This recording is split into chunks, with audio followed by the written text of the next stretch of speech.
Bien, bonjour à tous. Quand on dit 3 femmes quand même et de 2 hommes, oui, les pauvres. il faut quand même que je sois un minimum honnête. Alors je suis très heureux de vous accueillir tous les 5. En propos liminaire, je réfléchissais en venant dans le TGV tout à l'heure, je me disais que quand j'avais appris la médecine avant d'avoir la chance de l'enseigner, j'avais une gomme, un papier pour apprendre l'anatomie. Et tous nos petits jeunes aujourd'hui, effectivement, me regardent avec des yeux tel un dinosaure. Et j'ai pourtant le sentiment de ne pas être si vieux que ça. Effectivement, maintenant, ils apprennent sur leurs robots, ils apprennent sur leur smartphone. Et la place de l'enseignant en faculté de médecine est totalement revisitée. La deuxième approche, c'est celle d'un externe l'année dernière qui me disait dans le service mais Monsieur Moutel, pourquoi les associations de patients, les patients, ne sont pas plus dans les facultés de médecine pour nous apprendre la vraie vie qui est la leur? Je pense que c'est un deuxième point peut-être de mutation qui nous interroge, la façon dont on apprend des autres, y compris de ceux qu'on avait laissés un peu dans l'ombre par le passé. Et puis ma troisième réflexion, c'était autour d'un mot, le mot autonomie. Le mot autonomie, aujourd'hui, on le décline avec des mots qui peuvent plaire ou déplaire. Peut-être qu'Anne Buisson nous le dira tout à l'heure. Dire qu'un patient est un acteur, c'est pas peut-être la même façon de dire qu'il est autonome. On pourrait y réfléchir. Derrière ce mot autonomie, on entend les mots de codécision, on entend les mots de co-construction. Mais derrière ces mots, on n'est pas certain que tout le monde mette les mêmes choses. De temps en temps, il y a prendre possession d'eux et on dit qu'on codécide avec. Il y a l'idée de réel partage et de réelle synergie dans le monde des expériences du soin et de la recherche. Il y a aussi, comme dans le petit film sur Karen Ayash, la co-construction, qui a un intérêt pour les scientifiques et chercheurs parce qu'on lève des fonds, et on voit là l'importance d'avoir des acteurs hors du monde initialement scientifique. Donc toutes ces questions sont un peu brassées, peut-être un peu en désordre, mais quand on parle de révolution sociétale et de révolution, peut-être qu'il faut une forme de désordre avant de construire des nouveaux partenariats, des nouvelles organisations. Donc j'ai effectivement la chance d'avoir 5 invités prestigieux de renom, ayant tous une facette exceptionnelle et un regard différent sur la société. Il est toujours délicat de faire une préséance, néanmoins, Madame Bachelot, même si sur les ondes vous n'aimez pas qu'on vous appelle Madame la Ministre, puisque vous avez changé de vie, moi je suis très heureux de vous accueillir en tant que tel, parce que je vous ai suivi depuis que je suis jeune étudiant dans votre parcours, et je pense qu'il vous revient de porter peut-être un premier regard sur ce grand débat, quelle serait l'organisation de la santé de demain, la place du patient dans ce dispositif, et est-ce que vraiment on est face à une révolution sociétale, ou est-ce que on est encore dans une forme d'immobilisme? Bonjour à tous et à toutes. Je ne sais pas si c'est une chance d'être entouré par 3 femmes, ça reste encore un sujet de débat, mais en tout cas ce plateau est paritaire, c'est déjà un progrès.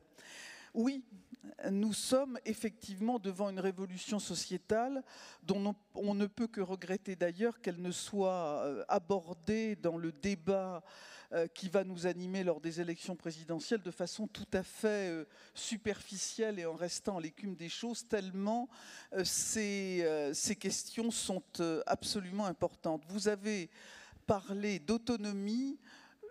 Je me demande si le mot que je retiendrai n'est pas le mot de solidarité, mais qui vient finalement en complément, car il ne peut y avoir d'autonomie individuelle sans solidarité collective qui la garantisse. Pour moi, la révolution primordiale, c'est effectivement la révolution de l'âge et le fait que la lutte des classes va être remplacée par la lutte des âges. Et que cette solidarité dans la maladie, qui doit s'exprimer principalement dans une solidarité générationnelle, est bousculée par tout ce que nous avons vu, par cette question de la génération Y, où les solidarités verticales, générationnelles, sont remplacées par des solidarités dans des communautés électives. Très bien défendu par ce jeune Américain qui a remplacé cette solidarité générationnelle qui ne l'intéresse plus par cette solidarité horizontale dans une classe d'âge. On voit tout de suite ce que ça va générer, on voit tout de suite ce que dans notre société ça cause, puisque alors que la pauvreté est massivement dans des classes d'âge jeunes, la pauvreté a quitté les classes aisées qui sont représentées par les classes les plus âgées. On va donc demander aux plus jeunes d'être solidaires des classes les plus riches et d'exprimer cette solidarité dans leur direction. Ça va être absolument ingérable dans le système de santé.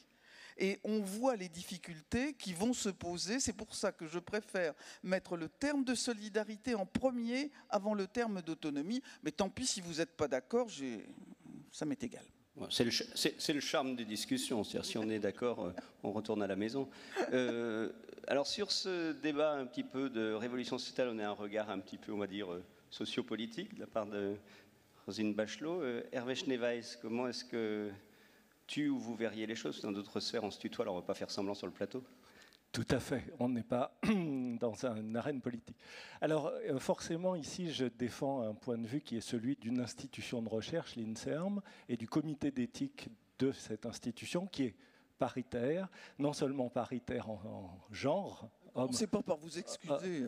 Hommes-femmes, mais paritaire aussi entre les biologistes ou médecins et ceux qui ne le sont pas.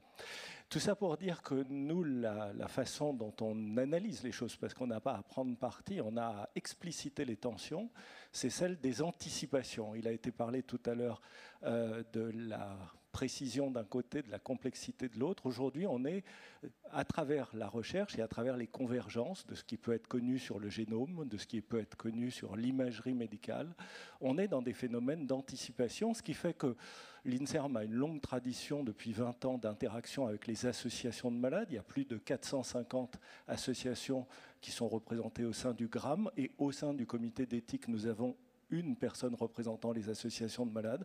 D'ailleurs, vaincre les maladies lysosomiales, pour reprendre le film qui a été montré, puisque la maladie de Sanfilippo est une maladie lysosomiale. Donc nous avons cette interaction, mais cette interaction, elle doit être dans cette médecine des 4P que l'INSERM cherche à développer à travers l'innovation. Le premier, c'est celui de la prédiction. Aujourd'hui, on prédit très peu de choses, peut-être un peu dans le cancer, mais finalement très peu.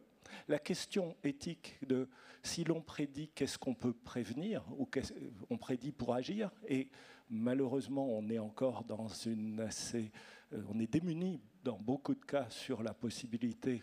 Alors, il y a quand même une vertu de la connaissance qui est la mobilisation, la capacité pour le patient de ce qu'on appelle en anglais l'empowerment, la capacitation, la possibilité déjà de comprendre, on l'a vu l'importance dans le film, et de prendre en charge sa vie au quotidien. Le médecin est capable d'intervenir à certains moments, mais au quotidien, c'est le patient, c'est son entourage, c'est son milieu professionnel qui va intervenir. Quatrième, c'est la médecine le 4e P, c'était la précision. Et la précision, il faut aussi faire attention. Et il y a une espèce de magie des chiffres ou une magie de la connaissance, par exemple, du génome, qui pourrait faire croire qu'on sait tout. Elias Zeroni a dit tout à l'heure qu'on était des grands ignorants. Il a cité le chiffre de 10%. Moi, je dirais moins, dans ce que je suis capable de comprendre en neurosciences ou en génomique, qui est mon domaine. Nous sommes de grands ignorants, et donc la modestie pour le chercheur, mais aussi faire attention à ne pas être dans l'idéologie de la promesse pour les patients. Aujourd'hui, tout ce qu'on peut promettre, si nous en avons les moyens, c'est plus de recherche, c'est un partage de la connaissance. Est-ce qu'on est capable de promettre la guérison? Alors, nous en entrevoyons des possibilités, par exemple dans les maladies rares, grâce à ces modifications ciblées du génome que permettent les systèmes CRISPR ou d'autres, mais c'est des années de recherche devant nous, des années dans lesquelles il y a la possibilité d'un espoir, mais aucune certitude. Je suis d'une génération, pendant mon postdoc, où a été découvert le gène de la maladie de Huntington. C'était il y a plus de 30 ans. Nous pensions à l'époque que la thérapeutique serait à portée de main. Aujourd'hui, nous ne comprenons pas encore à quoi sert la Huntington et comment la mutation provoque la maladie. Donc attention à l'idéologie de la promesse, attention au fait de croire que parce que nous commençons à avoir des connaissances, alors toutes les thérapeutiques sont à portée de main. On a des nouveaux partenariats à créer à cause du fait que ces anticipations nous rendent tous potentiellement malades. Et nous avons à construire ensemble un nouveau parcours de prise en charge de notre santé. Il a été dit tout à l'heure que les ministères, vous avez été ministre, étaient aujourd'hui des ministères de la maladie. On a à construire aujourd'hui une politique de la vie en bonne santé le plus longtemps possible, et ces anticipations devraient arriver à nous le permettre. Alors merci Hervé, comme quoi Hervé me fait des transitions douces et parfaites. Anne Buisson, quand on s'est eu au téléphone pour préparer cette table ronde, vous m'avez dit, voilà, on part de peut-être très loin, on parle de l'ambulatoire, on parle de révolution, on parle de partenariat, mais moi j'ai envie de parler de la vraie vie, des vraies attentes des gens, de revenir voilà, du terrain plutôt qu'à de l'institutionnel. Alors derrière ces mises en garde sur la table ronde, qu'est-ce que vous aviez envie de nous dire aujourd'hui ? Vous dire que, d'abord, en regardant ces films, en fait, sur ces histoires d'individus, j'ai envie de vous dire que le premier à disrupter le système, c'est le malade. Et c'est pas nouveau que le malade soit un acteur. Le malade est un acteur depuis tout le temps. Parce que, finalement, il est mu par une énergie considérable au moment, par exemple, du diagnostic de sa maladie. Il est mu par la révolte, il est mu par la résistance, il est mu par l'urgence. Et je trouve qu'on ne prend pas assez en compte la capacité des patients, du patient, à se mobiliser pour aller mieux et pour accélérer les choses. Et j'ai été parfaitement bouleversée par l'exemple de Karen, par exemple, qui à la fois veut accélérer la recherche, donc accélérer le temps, pour prolonger le temps de la vie de sa fille. Et je trouve qu'on est vraiment dans une perspective aujourd'hui où le malade lui-même, même si le temps de la recherche, ce qu'on entend tout le temps, n'est pas celui du patient, je trouve qu'il y a un moyen par le malade de pouvoir vraiment rapprocher ces deux choses. Et c'est le cas d'ailleurs de ce que peut proposer la personne qui disait qu'elle souhaitait partager ces données, parce que, en fin de compte, le patient sait qu'il fait partie de la solution pour accélérer la recherche, de la solution pour améliorer la qualité de vie, l'organisation des soins, et il le sait depuis de très très très nombreuses années. Alors évidemment, ce qui a changé là aujourd'hui, c'est le numérique, la façon avec laquelle, effectivement de façon absolument horizontale, les patients peuvent échanger leur expérience, comment les patients peuvent générer une connaissance de cette expérience et peuvent être une richesse en fait pour la recherche. Moi, je l'expérimente depuis 17 ans et je trouve que la révolution sociétale aujourd'hui, ce serait la reconnaissance inconditionnelle, sans a priori, une reconnaissance de cette intelligence du malade, de cette capacité à générer de la connaissance et de cette connaissance, de pouvoir partager cette connaissance pour pouvoir accélérer la recherche. J'en suis absolument persuadée. Pour moi, ce serait ça la révolution sociétale. On n'y est pas encore, je trouve. Je trouve qu'aujourd'hui, on réfléchit beaucoup à travers des prismes du chercheur, les prismes du médecin, les prismes du politique, les prismes de la société. On réfléchit le patient et on le positionne comme on aimerait qu'il soit. Et le patient acteur ou autonome, c'est aussi celui, parce qu'il est autonome, c'est celui qui ne subit pas d'injonction ou qui ne veut pas forcément aller là où on souhaiterait qu'il aille.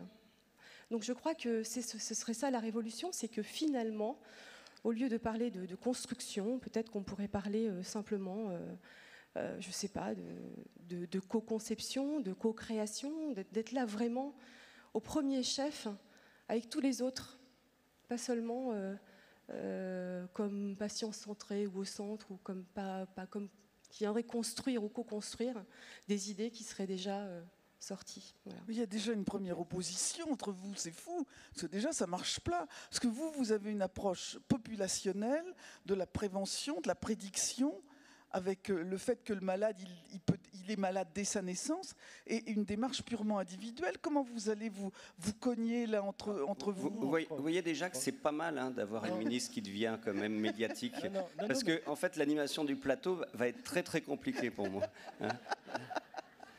Mais on échangera de fauteuil. Moi, prendre le fauteuil d'une ministre, ça me va bien, quoi.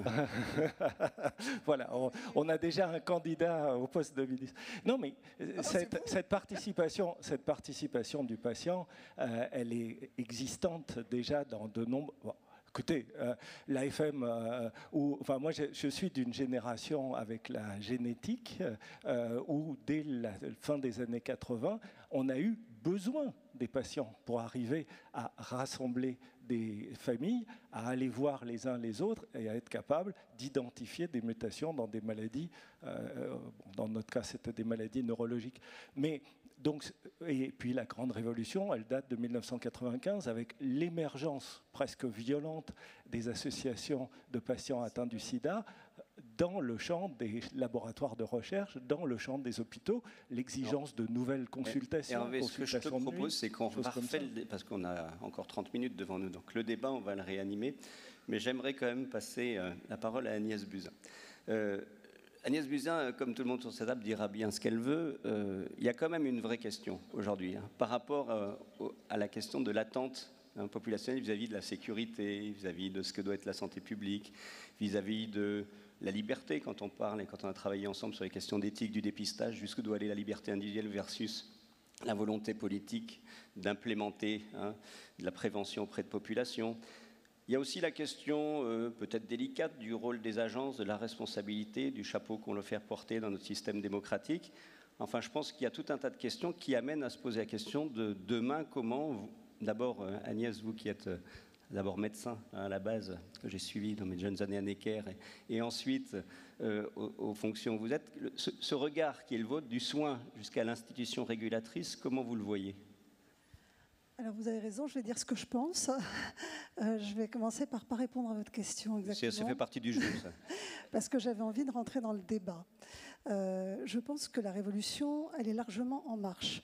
Et ceux qui l'ont initiée sont les patients atteints de sida, parce qu'ils ont découvert leur maladie avec les médecins et qu'ils ont co-construit la recherche et les traitements avec les médecins.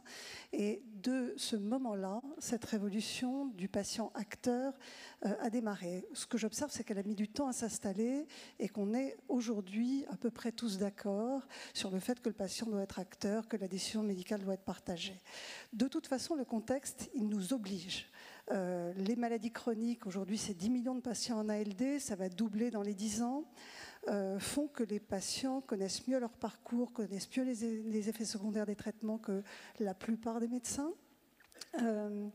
La génération Y, elle s'informe, elle regarde l'intervention chirurgicale qui va lui être faite sur Internet avant d'aller voir le chirurgien pour lui demander la voie d'abord. C'est ce qui s'est passé avec mon fils de 16 ans qui devait se faire opérer. Il connaissait toutes les voies d'abord et il a négocié ça avec son chirurgien. C'est ça la génération Y. Donc l'empowerment des malades, de toute façon, il est de facto déjà là. La question que je me pose, c'est jusqu'où va cette révolution aujourd'hui ? Jusqu'à présent, on a toujours vu les malades par le prisme des droits. On a toujours envisagé la démocratie sanitaire sous l'angle des droits aux malades d'être représentés dans les institutions. Donc chacun a rajouté son texte de loi, excusez-moi Madame la Ministre, pour montrer à quel point on était attentif aux droits des malades. Moi je crois que c'est totalement dépassé, c'est has-been. Et à l'HS, même si on a suivi cette révolution de la démocratie sanitaire, même si les patients sont représentés au sein de toutes les commissions par le biais d'associations de malades, moi je pense que c'est daté. C'est daté du millénaire d'avant. Pour moi, les patients, ils sont non seulement acteurs, mais la question qui se pose, c'est est-ce qu'ils sont partenaires du système de soins, partenaires de l'équipe? C'est le modèle de Montréal, c'est ce que développent les Canadiens. C'est beaucoup plus intéressant. Et la question que la HAS se pose aujourd'hui, c'est à quel point les malades, qui sont les bénéficiaires ultimes de notre mission, de la qualité et de la sécurité des soins, peuvent être engagés en permanence à l'échelon individuel et à l'échelon collectif dans nos missions. Donc nous avons aujourd'hui des patients qui servent de patients traceurs au sein des établissements de santé pour la certification. Nous allons demander l'avis des malades et de leurs besoins pour l'évaluation des produits de santé. L'expérimentation est en cours, le LEM nous accompagne dans cette expérimentation, je la trouve intéressante. Et moi je voudrais qu'en permanence, nous nous posions la question de l'intérêt des malades, et notamment que nous développions des indicateurs de résultats des actes médicaux développés par les malades. C'est le cas dans beaucoup de pays, en Hollande, au Canada. Donc c'est ce qu'on appelle les PROMS. C'est des indicateurs de résultats, d'outcomes, qui sont générés par les patients eux-mêmes. Et c'est ça, la santé de demain. Nous avons développé aujourd'hui un questionnaire qui s'appelle ISATIS, qui est envoyé à tous les patients hospitalisés sur le territoire, qui vise à recueillir leur satisfaction à la sortie de l'hôpital. C'est un questionnaire de qualité. Ça n'est pas juste est-ce que vous êtes content du service rendu, ça va au-delà de ça. Et l'idée, c'est qu'un jour, ces résultats qui sont donnés aux établissements servent au financement des établissements sur la qualité des soins. Donc voilà où nous en sommes, c'est le patient partenaire, jusqu'où nous serons suivis dans cette démarche. C'est la question que je pose surtout au monde médical aujourd'hui, je dirais plus qu'au monde des associations, au monde des laboratoires qui, je crois, ont vu ce tournant s'engager dans beaucoup de pays. Donc si j'entends bien, c'est un espoir que vous fondez, hein, sachant qu'on n'est pas sûr de gagner sur cette piste-là.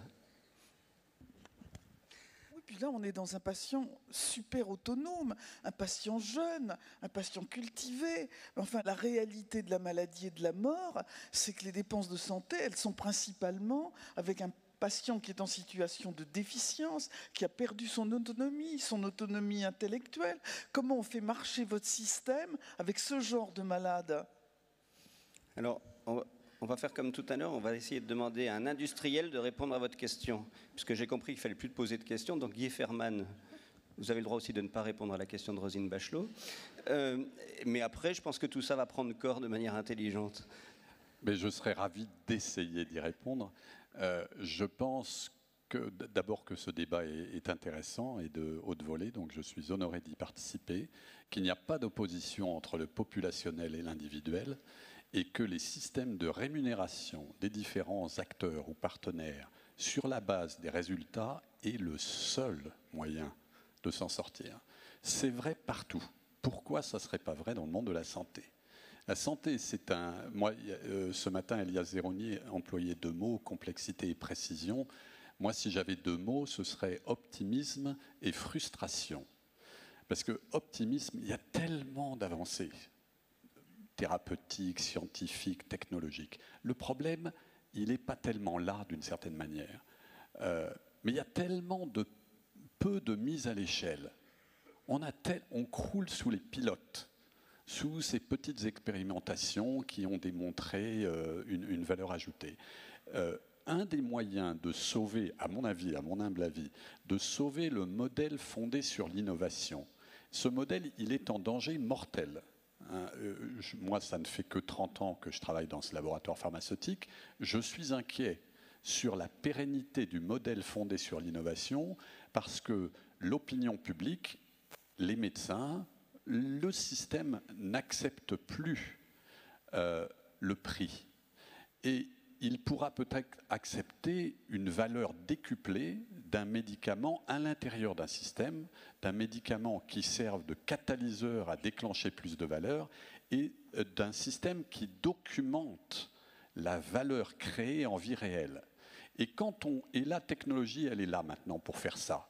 Mais les systèmes de remboursement, ils ne sont pas encore là. Ou ils commencent à être là dans certains pays, mais pas dans d'autres. Suivez mon regard.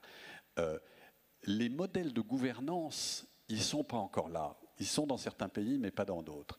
Donc, pour moi, bien sûr, il faut continuer dans la technologie, bien sûr, il faut continuer dans le débat sociétal, mais où sont les systèmes de gouvernance transparents, confiants? Où est la confiance pour que les partenaires travaillent entre eux? Et où sont les modèles économiques pour que le système puisse développer des systèmes de remboursement et de paiement sur la base de la valeur créée. Donc pour moi, ce n'est pas le patient jeune ou le patient âgé, c'est le système qui remboursera.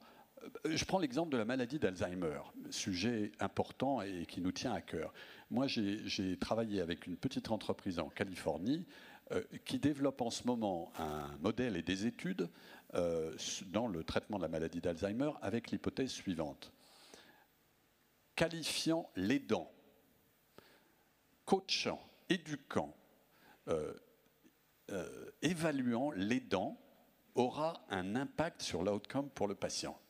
C'est-à-dire que si la sœur ou le frère ou l'enfant d'un malade atteint de la maladie d'Alzheimer a du temps, c'est chercher les bons contacts par rapport à quelqu'un qui ne serait pas là ou qui n'aurait pas ce temps ou cette capacité, eh bien l'impact sur le patient sera différent. Toutes choses égales par ailleurs. Où sont les systèmes qui permettraient de payer, de rembourser ce service, non même pas au patient, mais ici à l'aidant, parce que l'outcome s'améliore. Donc ça peut être pour le patient âgé, ça peut être pour le patient jeune. Je crois que la clé, c'est le paiement en fonction des résultats. Est-ce que vous voyez à quel point cette génération Y, qui va favoriser les réseaux horizontaux sur le plan générationnel, va être absolument démunie dans les processus de fin de vie ? Parce que là, il va y avoir tout d'un coup une disparition de ces réseaux. Et moi, je veux bien qu'on réintègre à ce moment-là les aidants familiaux, mais ça va être extrêmement difficile sur cette génération qui va attendre qu'à ce moment-là, ces solidarités disparaissent en faveur de solidarités professionnalisées et rémunérées. Alors, on les voit, les tensions, hein, parce qu'effectivement, à l'aune de ceux qui suivent les populations au fil de l'âge, il y a ceux qui ont tendance à les regarder de manière, on va dire, monolithique. Hein, c'est un peu le débat. Donc si on réinvente un système de santé, moi ce que j'entends de votre débat, c'est qu'il faut que, quelque part, comme ça a été dit tout à l'heure par Mme Bachelot, le principe de solidarité fasse que cette révolution soit en marche pour tous.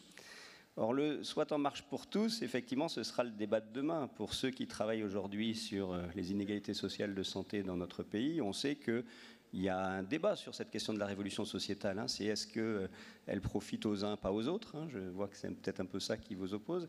Quand on dit que le patient, ce sera le traceur de la qualité des soins, est-ce que tous les patients seront capables de tracer la qualité de leurs soins et que faire pour ceux qui ne seront pas capables? Alors à moins que Hervé Schneeweiss nous dise que les neurosciences vont remettre tout le monde à niveau assez rapidement et qu'il n'y aura plus de dépendance. Donc j'aimerais bien voir un petit peu un écho un peu libre sur cet axe qui est important, c'est en fait révolution pour qui et comment, hein. Anne, vous voulez dire un petit mot? Écoutez, je ne sais pas, c'est une vaste question. Hein. Moi, je trouve qu'il y a beaucoup de choses qui sont injustes et inégales. Hein. Par exemple, on peut ne pas avoir les bons gènes sur sa tumeur et ne pas avoir accès au traitement qui va bien, quoi. Donc il y a des inégalités, certes, mais je trouve que parler du problème des inégalités, c'est pour mieux, d'une certaine façon, cacher le problème du patient et de son rôle dans cette société. Moi, je me dis toujours un truc. Je me dis, quand on parle du patient et quand on parle du positionnement du patient, de là où il doit se trouver, ce qu'il doit faire, comment il doit s'évaluer, comment il doit être conscient du coût des traitements, blablabla. Mais en fait, on parle de nous, là. Les décisions qu'on prend, c'est les décisions qu'on prend pour nous quand on n'est pas un patient, parce qu'on sera un patient demain.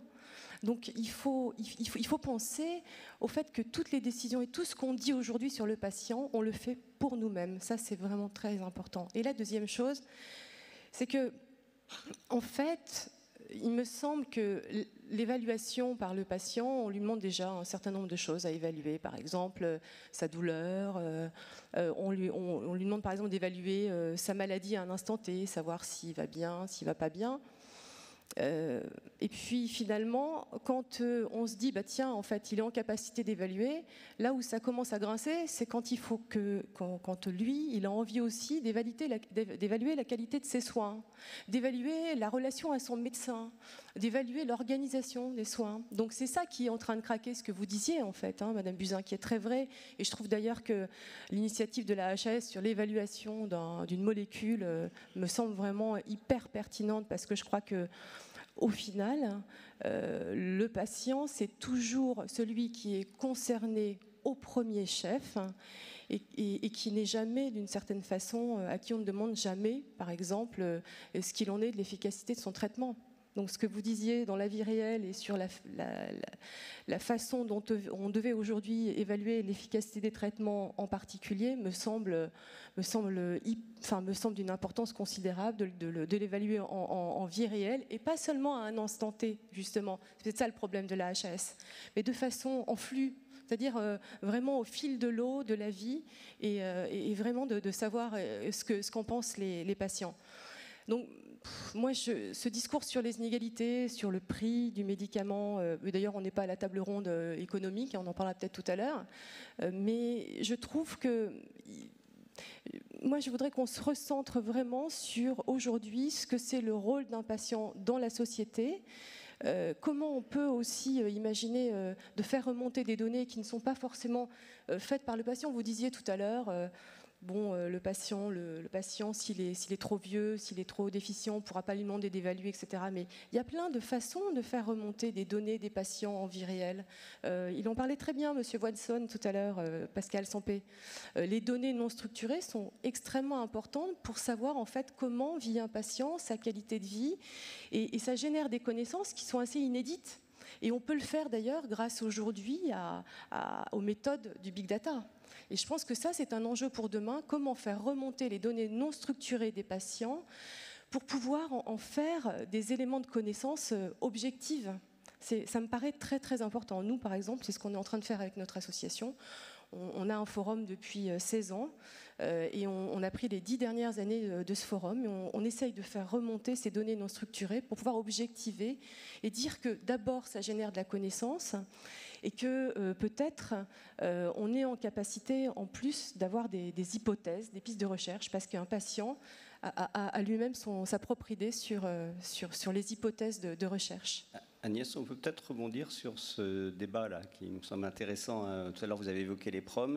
Et puis, il y a quelque chose que vous avez évoqué aussi tout à l'heure qui, à mon avis, est à mettre en lien. Vous avez évoqué les réticences des professionnels. Alors, vous avez été pudique dans cette phrase, mais néanmoins, c'est un vrai enjeu de débat, finalement. Qui est responsable?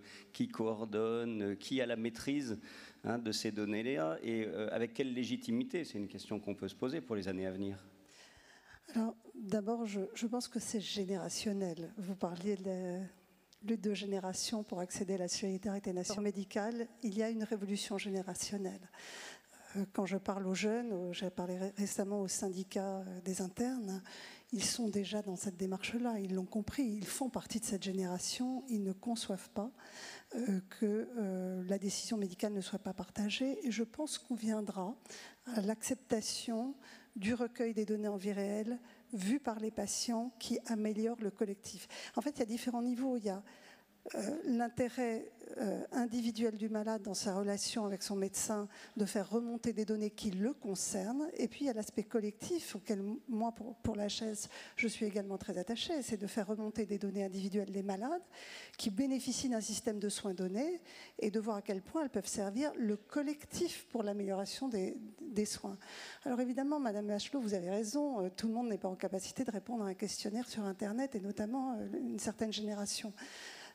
Ça ne veut pas dire qu'il ne faut pas le faire, ça ne veut pas dire qu'il ne faut pas avancer, ça ne veut pas dire qu'on ne va pas améliorer globalement le seuil de perception des besoins et de la qualité des soins par les malades. C'est ça mon objectif. Et on le sait dans la relation médecin-malade, tous les malades n'attendent pas de son médecin ou de leur médecin la même vérité, le même questionnement. Mais ça, ça fait partie de la diversité dont parlait M. Leonetti. Il ne faut pas confondre l'empowerment avec simplement de l'information et de la communication, comme c'est trop souvent le cas, et effectivement arriver à des critères de qualité normés et de l'exigence de résultats et non pas simplement de moyens. Et je suis tout à fait d'accord avec ce que vous venez de dire. Mais en même temps, vous parlez d'une fracture générationnelle chez les soignants, parce qu'il n'y a pas que les médecins qui sont évidemment concernés dans cette démarche, Dieu merci, s'il existe. Je ne peux qu'être frappé par la surreprésentation de l'homme blanc sexagénaire dans toutes ces organisations de soignants qui, je dis bien d'hommes, blancs et sexagénaires ou quinquagénaires dans ces organismes représentatifs des soignants. Comment on va la vivre, cette génération, cette révolution générationnelle avec une telle dystonie dans les organisations représentatives? En fait, cette table ronde, elle est vraiment révolutionnaire parce qu'on peut entendre que nos institutions ont des têtes vieillissantes et blanches, que voilà, on ne va pas les nommer, mais moi je peux peut-être, avec tout le respect. En face de moi pendant 4 ans, je peux les nommer. Voilà, bon, c'est vrai, les conventions de groupe d'experts, le Conseil de l'ordre des médecins, donc voilà, bon, moi à côté de Roselyne Bachelot, je sens ma liberté qui prend des ailes. Mais ceci dit, c'est une vraie question. C'est une vraie question. La question des instances médiatrices, représentatives. Moi, je voudrais par exemple qu'Hervé nous porte un petit regard par rapport quand même au monde de la recherche, parce que là, on était plutôt dans, on va dire, les filières de soins, la vie réelle et tout, mais ce monde de la recherche, c'est un peu pareil. Il va être complètement chamboulé, bouleversé, même si tu nous as dit que le GRAM, qui est un groupe d'experts patients à l'INSERM, même si on a dit qu'on venant des années SIDA, on avait intégré la parole des patients. Est-ce que finalement, on n'est pas à la préhistoire de tout ça et que demain, le chercheur lui-même va être bouleversé dans sa façon de travailler? Est-ce qu'on va continuer à lui faire confiance? Est-ce qu'on va remettre en doute sa parole, sa vérité? On parlait de raison tout à l'heure. Comment on voit ce déséquilibre qui s'installe? Je pense que depuis plusieurs années, même 2 décennies probablement, on est dans une révolution de type paradigme. C'est-à-dire que pendant plus de 100 ans, on a démonté la machine, on a oublié le malade pour ne voir que la maladie, et à travers la maladie, on a cherché l'origine moléculaire, quel était le gène déficient, ou quelle était la bactérie ou le virus qui infecte. Et depuis une vingtaine d'années, grâce à différentes révolutions qui convergent, on est dans la reconstruction de la maladie, qui ne se limite pas à quelques molécules déficientes, et à la reconstruction du malade, qui ne se limite pas à une personne porteuse de la maladie. Et donc il y a cette tension entre la médecine de précision qui cherche à cibler très précisément le processus pathologique et la prise en charge de la maladie, et si possible même maintenant dans les processus d'anticipation, la prise en charge avant que ne survienne la maladie. C'est ce qui est fait énormément dans le cancer quand on essaye de faire de la prévention. C'est ce qui devra être fait pour les maladies neurodégénératives parce que, comme l'a dit Elias Zeroni tout à l'heure, il faut ne pas attendre le crash, et on voit malheureusement dans la maladie d'Alzheimer les échecs successifs des stratégies contre les agrégats d'amyloïdes parce qu'il est probablement déjà trop tard et il faut intervenir avant que ces agrégats se forment. Donc, vue du chercheur, modestement à la place du chercheur, c'est-à-dire dans une recherche de ces processus et en essayant d'utiliser le plus possible les nouveaux paradigmes qui sont à notre disposition, on est dans cette démarche qui est, on va dire un gros mot, holistique. On ne cherche plus à être uniquement moléculaire, on cherche à reconstruire l'ensemble des choses. Et dans cet ensemble des choses, les différents partenaires interviennent, parce que le chercheur, il est à sa place, dans son laboratoire, avec les moyens qu'il a. Il a besoin, en amont des patients, il a besoin en aval des patients. Quand on a la chance, comme nous deux, d'être des médecins-chercheurs, en plus, on a la possibilité translationnelle. Mais les écoles, elles ont envahi nos services. Moi, maintenant, je suis dans un service de neuro-oncologie. On a le mardi soir une école des familles pour qu'ils viennent travailler, poser leurs questions, et c'est l'entourage. Les aidants sont tout à fait nécessaires. On a les infirmières référentes qui n'attendent pas que les gens viennent à l'hôpital, qui leur téléphonent, qui cherchent à prendre un certain nombre de contacts. Enfin, tout ça largement soutenu par les efforts que l'INCa a fait depuis plus d'une dizaine d'années. Ce n'est pas seulement parce qu'Agnès Buzyn en était la présidente il y a encore quelques mois, mais c'est vrai que l'INCa a impulsé une dynamique qui était déjà prête à démarrer, mais il a fallu les moyens de le faire, il a fallu la structure. Donc le chercheur dans tout ça, il dit simplement que lui, il a des outils aujourd'hui extraordinaires, la convergence entre la puissance de l'informatique, la vitesse du séquençage, la précision de l'intervention sur des génomes, la capacité, grâce à des systèmes intelligents, Watson ou autres, de mieux comprendre. Si ça reste au service des patients, parce qu'on a entendu tout à l'heure des choses mentionnées avec Facebook et tout ça, la question aujourd'hui, elle n'est pas celle de la donnée, elle est celle de l'usage, le bon usage, ou le mésusage de la donnée. Parce que si c'est d'utiliser des données en respectant l'anonymisation pour essayer de développer des nouveaux concepts, on est tous prêts à le faire et tous prêts à partager nos données. Rappelons que la France, là-dessus, est la championne du monde de la donnée grâce à la Caisse nationale d'assurance maladie et au fait que tout le monde a ses données de santé dans les ordinateurs de la CNOM. Mais si c'est pour vous dire « Ah, là, vous avez une tendance à faire du diabète, vous avez une promotion dans la boutique qui est 10 mètres plus loin, et attention, si vous prenez cette canette de boisson sucrée, puisque grâce aux algorithmes, je suis capable de savoir que vous avez acheté cette boisson sucrée, alors je vous mets un malus de 10% sur votre assurance, et d'ailleurs, je vous empêche d'avoir un rendez-vous le lendemain avec le médecin ». Quel est l'usage de la donnée? Aujourd'hui, les big data, c'est à la fois la merveille, on peut en apprendre beaucoup, et c'est à la fois le mystère des algorithmes, le secret des algorithmes. Quand vous faites Google, pourquoi est-ce que le mot que vous avez en premier sort en premier? Et le risque d'une manipulation. Roselyne Bachelot disait communiquer pour manipuler. Les nudges, ces systèmes d'annonces, manger 5 fruits, 5 légumes, comment on va inciter les gens avec du paternalisme, mais quand même en leur laissant la liberté de choix. Voilà, tout ça, c'est sur la table, et ce n'est pas seulement une question de recherche. Les chercheurs, de ce point de vue-là, et si je prends le domaine des sciences cognitives, on sait que l'optimisation, qu'elle soit économique ou qu'elle soit rationnelle, n'est pas le mode de fonctionnement de notre cerveau. Nous fonctionnons à l'émotion, nous fonctionnons à la valeur que nous donnons aux choses, à la contextualisation. Et donc ça, c'est une discussion et c'est un travail d'élaboration collective.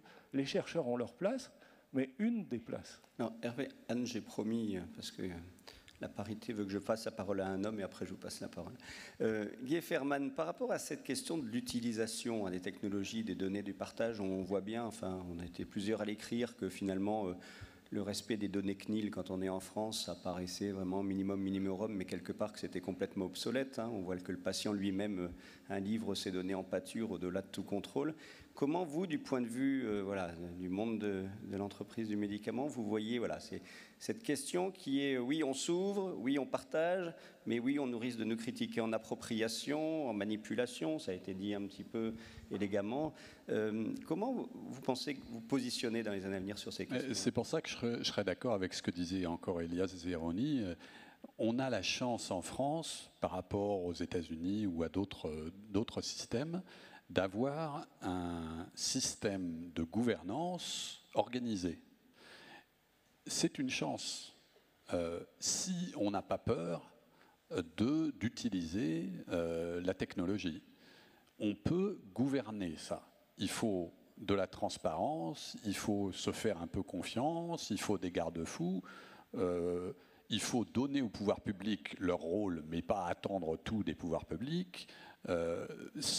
Ça, c'est possible en France. C'est beaucoup plus difficile dans des pays beaucoup plus libéraux, comme les États-Unis par exemple, où la moindre porte ouverte à l'utilisation de certains systèmes peut donner lieu très rapidement à des dérives.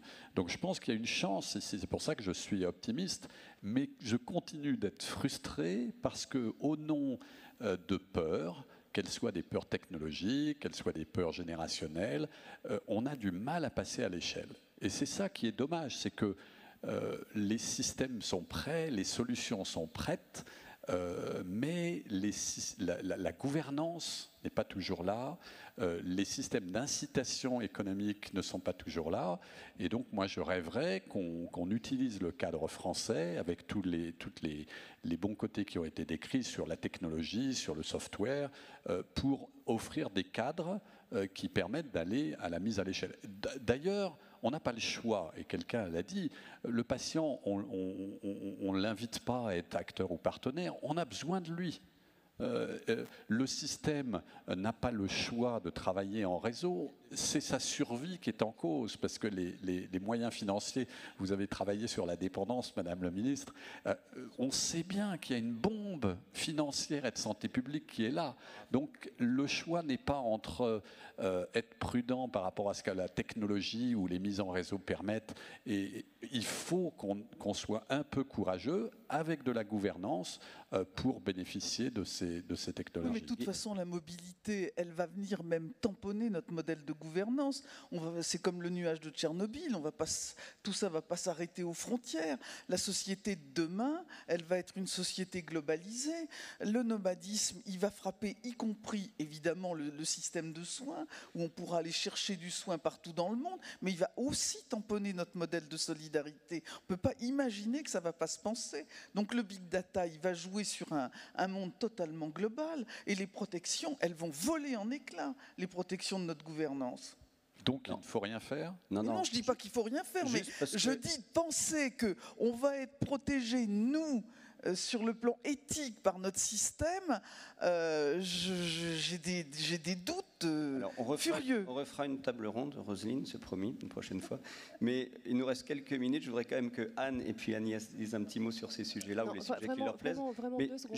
juste pour rebondir sur Guy Efferman, je pense que ce que j'ai entendu dans les propos de Guy Efferman, c'est qu'il y a peut-être une modélisation possible à partir de ce qui se passe en France ou dans d'autres pays qui ont une organisation systémique qui permettent, et que peut-être que des modèles collectifs pourraient en émerger pour qu'il y ait des régulations collectives. Mais je suis optimiste comme garçon, vous verrez ça quand on se connaîtra mieux.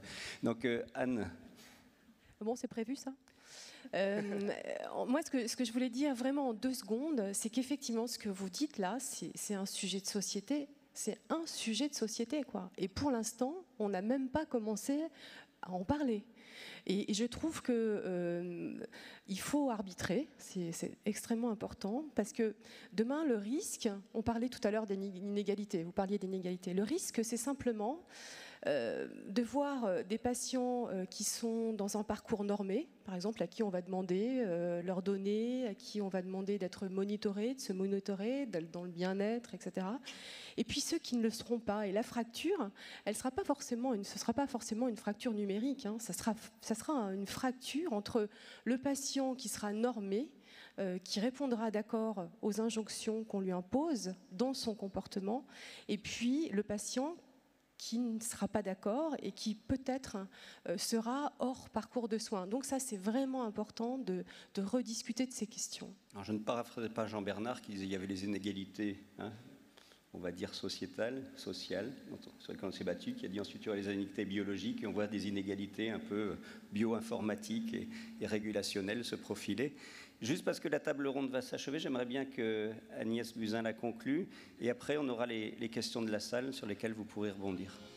Alors, je vais peut-être répondre à votre première question. Merci Agnès, je vous adore. En rebondissant sur ce qui vient d'être dit, parce que effectivement, il y a un espoir énorme dans ce que va pouvoir nous apporter les big data en termes de connaissances et d'adaptation aux situations individuelles. On voit fleurir tout un tas d'algorithmes qui sont proposés à la fois à l'étranger, à la fois en France, pour la prise en charge de telle ou telle maladie sur la base de biomarqueurs ou simplement de prise de sang au quotidien. Et c'est là où je rejoins la première question. Vous m'avez demandé comment la HAS fait pour répondre aux besoins de sécurité exprimés par le public. Eh bien, c'est un grand écart permanent. Nous devons en permanence répondre à la demande des patients de plus d'innovation, d'accès au progrès, et à des industriels qui aussi défendent leurs découvertes, et tout en garantissant par nos méthodes et par, je dirais, la transparence de nos méthodes et la rigueur de nos méthodes, le fait qu'on n'expose pas les uns et les autres à des dangers supplémentaires. Et je suis troublée des algorithmes, parce que les algorithmes, on pense que sous prétexte qu'ils sortent d'une formule mathématique, ils sont bons. Mais le problème, c'est que quand on observe 3 algorithmes différents sur la même maladie, ils n'identifient pas les mêmes patients à haut risque, ils ne donnent pas les mêmes solutions. Et donc, comment une agence de régulation doit juger l'apport pour le malade de ces différents progrès issus des big data? Eh bien, ça n'est pas simple. Et ça, c'est pour aujourd'hui et pour demain un challenge pour la Haute Autorité de Santé. Voilà ce que je voulais dire pour répondre à votre question. Merci. Donc, on finit sur un grand défi qui est passionnant. On va passer aux questions du public, et vos échanges ont suscité de nombreuses réactions. Une première question pour vous, Hervé Schneeweis. Est-ce que les peurs et le principe de précaution peuvent-ils freiner, voire bloquer la recherche et le progrès thérapeutique ? En 2 mots, si on comprend bien le principe de précaution, c'est un principe d'action. dans une situation d'incertitude et face à des risques potentiellement irréversibles, on doit agir. Et on doit agir, ça veut dire faire plus de recherche. Donc le principe de précaution, ça doit être un principe moteur. C'est pas la peur, ça a été mal compris dans le principe en lisant mal Hans Jonas. Le principe de peur ou le principe d'inquiétude, ça doit être une prise de conscience, comme on le fait insuffisamment, par exemple, aujourd'hui sur le climat, qui doit nous inciter à agir, et à agir dans un environnement le plus rationnel possible, c'est-à-dire en mettant en œuvre des processus de recherche pour répondre aux questions. Il est normal, face à des incertitudes, qu'il y ait la peur. C'est une réaction basique de survie de n'importe quel animal, et l'humain est un animal. Mais le principe de précaution, ça doit être un principe d'action. Une question pour vous maintenant, Agnès Buzyn. Comment faire en sorte que le patient soit partenaire alors que l'on a seulement 7 secondes dans une consultation pour expliquer une ordonnance? Une question d'un médecin sans doute. Alors ça se prépare en amont. Il faut dédier évidemment du temps au dialogue, mais enfin 7 secondes pour expliquer une ordonnance, ça ne peut pas être une primo-ordonnance, ça n'est pas possible. Ça ne peut pas être un primo-diagnostic ou une primo-annonce à laquelle on dédie 7 secondes. Ça veut dire aussi qu'on offre aux médecins des outils qui leur permettent d'accélérer tout un tas de processus qui sont pour l'instant trop longs. Donc ça passe par l'informatisation, ça passe par la génération d'ordonnances informatisées avec des alarmes informatisées.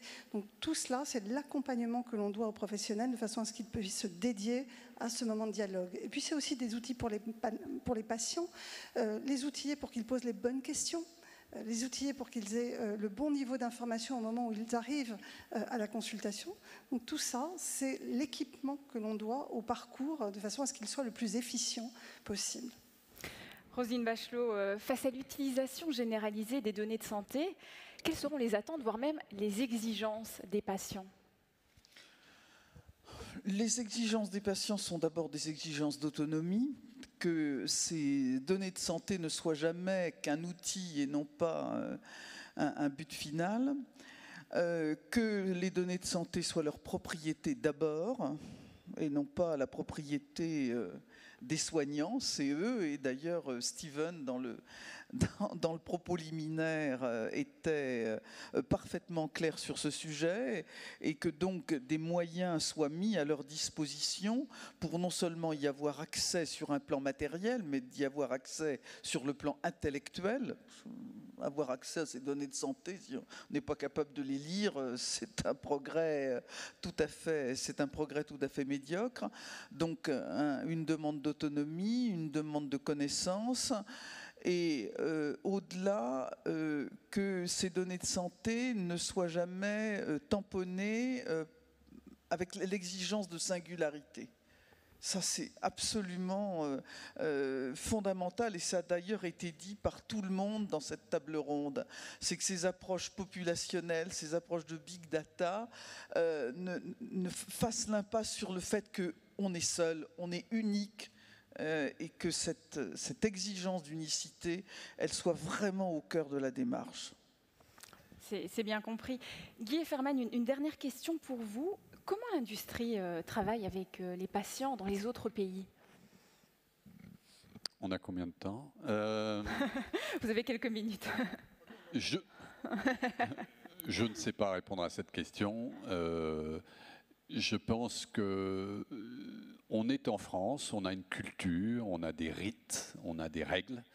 Et bien sûr, il y a des leçons qu'on peut trouver ailleurs, mais je suis absolument convaincu qu'il faut qu'on se retrousse les manches ici et trouver des solutions ici pour travailler avec les patients français, les pouvoirs publics français, les autorités de régulation françaises. Je ne crois pas trop sur ces sujets qui sont des sujets, on dit sociétaux. On peut transporter de la technologie d'un pays à un autre, mais dans le dialogue, dans le colloque singulier, dans le dialogue et dans la prise en compte de nos systèmes de remboursement, de nos systèmes de régulation, je pense qu'il faut qu'on soit assez centré sur la France. C'est ma manière, avec une pirouette, de dire je ne connais pas la réponse, mais elle n'a pas d'importance. Anne Buisson, vous vouliez ajouter quelque chose ? Ouais, je voulais rajouter, en fait, juste compléter la réponse de Roselyne Bachelot sur la question des données patients. Je crois que ce qui est aussi très important, c'est qu'une fois qu'un patient s'est impliqué, par exemple en donnant un certain nombre de ses données, ce qui est très important, c'est de revenir vers lui avec les résultats. Qu'est-ce que ça a produit finalement en termes d'utilité? Parce que c'est bien beau d'être monitoré, c'est bien beau de participer à une recherche, c'est bien beau de poser des questions, mais ce qui est important, en tout cas nous c'est ce qu'on fait tout le temps et tous les jours, c'est de revenir vers ces patients avec les résultats et aussi de leur montrer comment concrètement ça a amélioré quelque chose dans la prise en charge de ces patients. Et ça me paraît essentiel parce que quelqu'un qui ne connaît pas les résultats dans lesquels il s'est impliqué ne s'impliquera plus, en fait, tout simplement. Donc la motivation des malades à partager leurs données, c'est avant tout parce que ça donne des résultats. Voilà. Alors très souvent, moi, on me demande qu'est-ce que c'est que la démocratie sanitaire. Alors déjà, je pense que la table ronde d'aujourd'hui y aura contribué. Mais quelque part, pour mettre une petite pique dans le débat, on voit qu'on est bien loin des préceptes de la loi du 4 mars 2002 sur les droits des patients, qui était certes peut-être un progrès en tant que tel, mais qu'on est vraiment là à 10 000 années au-delà. Hein. On n'est pas dans la problématique de l'accès du patient à son dossier médical, de la désignation de la personne de confiance. On voit que voilà, il y a eu peut-être des progrès incrémentaux dans le champ de l'éthique et de la régulation des pratiques sociétales. Donc on est vraiment, à mon avis, à l'ère de la préhistoire, ce que je disais tout à l'heure. Quand demain, on regardera dans le rétroviseur la façon dont on régule aujourd'hui les rapports entre les patients, les professionnels de santé, les institutions, j'espère qu'on se dira « oh, quel archaïsme », sans pour autant être critique sur ce qui se passe aujourd'hui, mais parce que toutes les vertus de progrès qu'on a énoncées aujourd'hui nous montrent et nous poussent à être dans la créativité absolue. Bon, merci à vous tous en tout cas. Merci